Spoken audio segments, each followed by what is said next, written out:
Atenção, crianças. Podeis sentar para facilitar para a gente. Eu vou explicar o que acontece e por que acontece numa missa. Se vocês perderem algo, depois vai estar gravado e também tem os pais para relembrar para vocês. Então, vou falar bem devagar. Olha, véu é uma coisa que as mulheres usavam muito antigamente para cobrir o cabelo, o rosto, porque, infelizmente, no Antigo Testamento da Sagrada Escritura, diz que as mulheres eram o motivo de ter trazido o pecado para o mundo. Então, as comunidades judaicas, e hoje a tradição cristã, algumas comunidades religiosas ainda insistem nisso. Então, por isso que mulher tinha que usar o véu, porque elas que ficavam mexendo com os homens. Olha que loucura, mas é. Então, quando elas tiravam o véu só para casar, aí ela revelava. Aí eu já sei com quem eu vou me casar. Ela se revelou. Então, nós colocamos sobre o cálice um véu. Por quê?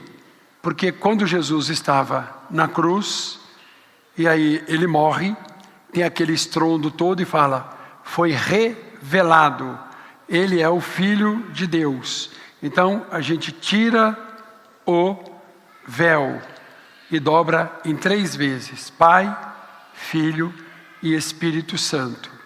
Aqui em cima fica a pala que tem uma finalidade. Qual é? De dizer assim, aquela pedra que estava no túmulo, ela foi movida, ela saiu. Jesus não está mais preso no túmulo.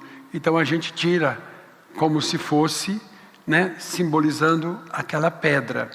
Quem assistiu Nárnia, as crônicas de Nárnia, elas foram escritas pela igreja anglicana, um escritor anglicano, porque na época queriam renovar, fazer um catecismo mais fácil. Então, o que está nas crônicas de Nárnia? Jesus é o leão de Judá.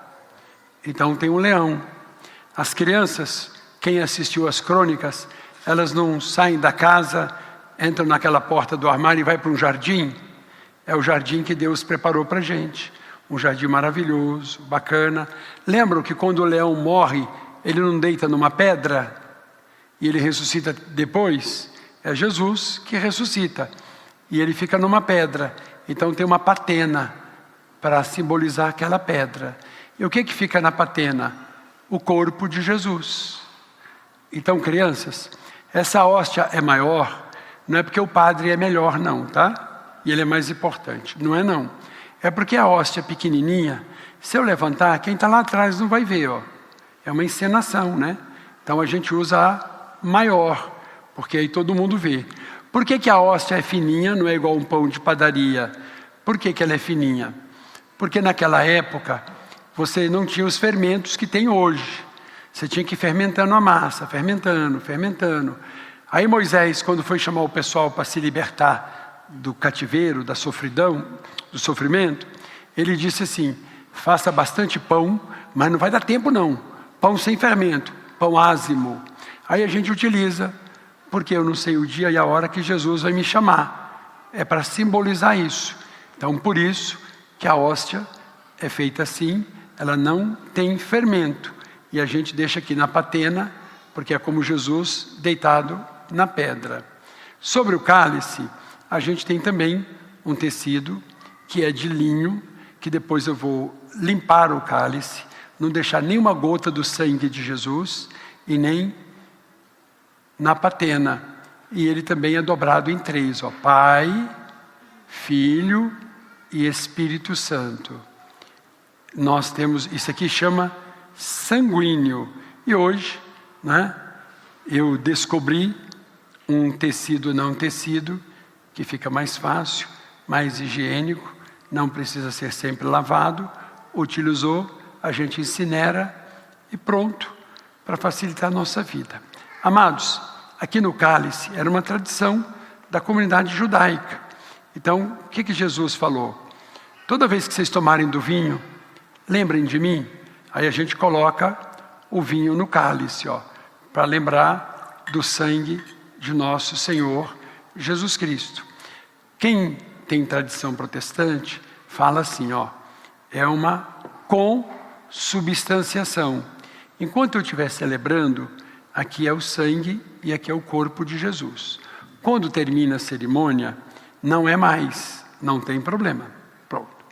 Quem tem tradição católica, como nós anglicanos e a minha tradição, eu creio na transubstanciação, que nós vamos ter o corpo e o sangue de Jesus. Por isso que quando termina a missa, tendo ainda hóstias consagradas, a gente coloca no sacrário, para que Jesus fique ali, guardadinho no sacrário. Quando eu coloco o vinho no cálice, a gente coloca uma gotinha de água. Primeiro, água é o dom da vida. A gente perde a vida primeiro por sede e não por fome. 2/3 do planeta Terra é composto por água. 2/3 de um ser humano é composto por água. Que bom que temos uma médica aqui para não me deixar falar a mentira.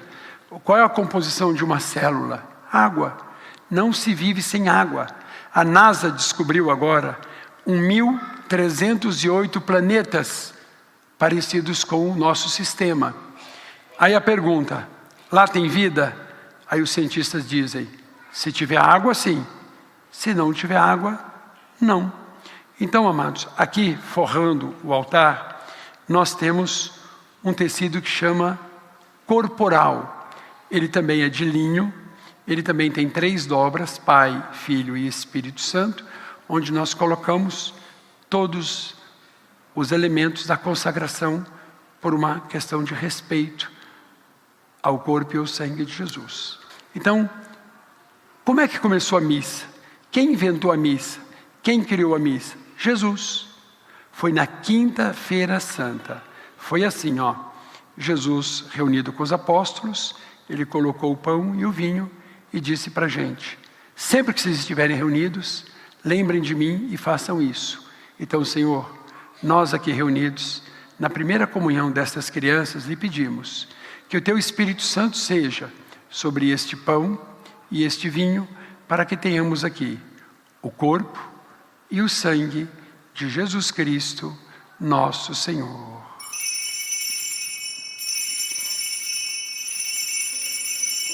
Na noite anterior à sua morte por nós, Jesus Cristo, nosso Senhor, tomou o pão e, tendo dado graças a Ti, o partiu e deu aos seus discípulos, dizendo, tomai e comei, este é meu corpo que é dado por vós, fazei isto em memória minha.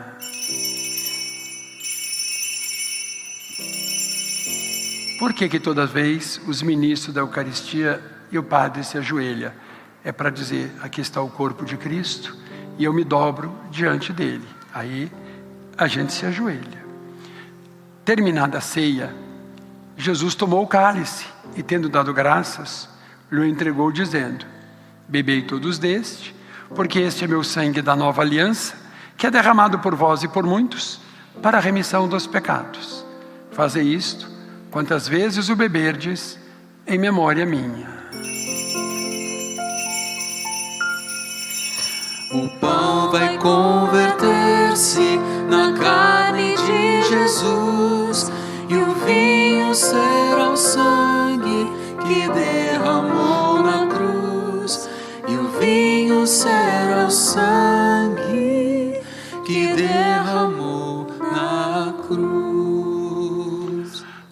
Amados e amadas, hoje, a neurociência e a ciência, com os seus estudos sobre o cérebro humano, estão debruçados e discutindo muito por que é que aumentou muito o Alzheimer e por que aumentou muito a demência. Então uma das sugestões em estudo é que nós de cidade grande, a gente já coloca o Waze e o Waze nos leva. Você não se preocupa mais em encontrar uma rua. Você não precisa mais nem mudar de canal. Você sentado, O carro, você não tem mais nem a manivela para subir e descer. Então não há exercícios, não há uso da mente. É uma das teorias. O que é que tem se pedido muito? Que a gente pare de fazer coisas repetitivas. Inclusive tem um estudo no mundo, e grandes pessoas fazem isso. Hoje, os maiores executivos dos Estados Unidos, eles fazem assim, uma vez por semana, eles dedicam um tempo para fazer algo que eles nunca fizeram. Então, há muito tempo atrás, a igreja fez, sem nenhum estudo da neurociência, ter outros tipos de oração, para a gente não ficar repetitivo. Então, por exemplo, particularmente, eu rezo o Pai Nosso, que todos vocês conhecem. Pai Nosso que estás no céu, santificado. Mas aqui na catedral, nós temos rezado o Pai Nosso mais próximo do que foi ensinado por Jesus. Para quê? Para não ficar automático, para não ficar autômato. Então, nós vamos fazer a oração do Pai Nosso de uma forma renovada, antiga, mas para não ficar repetitiva. E para botar a mente e o cérebro para funcionar. Então, eu convido a todos, podem continuar sentados, a fazermos a oração do Pai Nosso, pedindo por todas as crianças que hoje fazem a primeira comunhão. Oremos. Pai nosso, que estás nos céus, santificado seja o teu nome, venha o teu reino, seja feita a tua vontade, assim na terra como no céu. O pão nosso de cada dia nos dá hoje e perdoa-nos as nossas dívidas, assim como nós também perdoamos aos nossos devedores. E não nos deixes cair em tentação, mas livra-nos do mal, pois teu é o reino, o poder e a glória para sempre. Amém. Amados, toda missa que eu celebro aqui, quando eu vou partir o pão, eu peço para Deus e para a comunidade assim, ó. Peça pela sua família, fala, ó Deus, não deixa faltar para mim, não deixa faltar para os meus filhos, não deixa faltar para todos os meus familiares, esse abençoado pão nosso de cada dia. Então, ao partir do pão, eu convido vocês a orarmos juntos, dizendo assim: Aleluia, Cristo, nossa Páscoa, foi imolado por nós. Portanto, celebremos a festa. Aleluia. Aqui no altar estão os dons de Deus, que são para o povo de Deus. O que vem a mim jamais terá fome, e o que crê em mim jamais terá sede. Amados, se porventura, alguém aqui for celíaco, como é que é uma mãe? O médico chega para ela e fala, ó, seu filho tem intolerância à lactose. Você vai obrigar seu filho a beber o leite comum? Não, vai fazer mal para ele. Seu filho tem dificuldade com deglutição. Você não vai dar alimentos com dificuldade de mastigação. Então, existem pessoas que têm dificuldade com o trigo. Existem pessoas. O glúten faz mal para elas. Então, o que a nossa igreja fez como uma mãe que se preocupa? A gente mandou fazer hóstia sem glúten. Lá onde faz a hóstia comum, as freiras fazem a hóstia sem glúten. Aí a gente coloca ali no altarzinho à direita, quando vocês vierem para a comunhão, quem for celíaco, vai lá e se serve. A gente não deve servir a comunhão, porque peguei no trigo. Então faz parte do protocolo que a própria pessoa se sirva. Outra coisa, existem pessoas que têm intolerância ao álcool. Então o que nós fizemos? Tem um vinho para missa especial que não contém álcool. Aí nós adquirimos esse vinho para respeitar vocês. Porque aqui na catedral, a gente oferece nas duas espécies. Primeiro vão comungar as crianças, sem pressa, bem devagar, para vocês guardarem a recordação da primeira comunhão delas. Depois, aí a gente leva lá em cima, quem está em cima, vamos levar a comunhão para vocês, vamos levar para vocês. E quem está aqui na nave principal, pessoas vão ficar no banco, não precisam se levantar, não tenham pressa, Hoje é uma festa especial do seu filho, da sua filha, dos seus netos e netas, do seu sobrinho, afilhado. A gente vai fazer com calma, com amor, carinho. Então eles vão liberando banco por banco. Aí quem quiser pode se ajoelhar aqui, não é obrigado. Tem um problema de saúde? Fica de pé. Tem um problema de consciência? Fica de pé. Aí nós vamos entregar para vocês o corpo e o sangue de Jesus, já molhado. Aí você recebe nas duas espécies. Se quiser, não há nada a ver. Você recebe com a mão direita e comunga. Se eu receber para a esquerda, vou para o inferno? Não. É uma simbologia, não é? Eduque quem você ama no caminho que é direito. Então você recebe a comunhão e pode comungar. Aí se levanta e volta para o banco, que outras pessoas virão comungar. Voltem pelas laterais. Nunca volte pelo meio, porque estão vindo outras pessoas. Vamos dar comunhão com amor, carinho e respeito para vocês.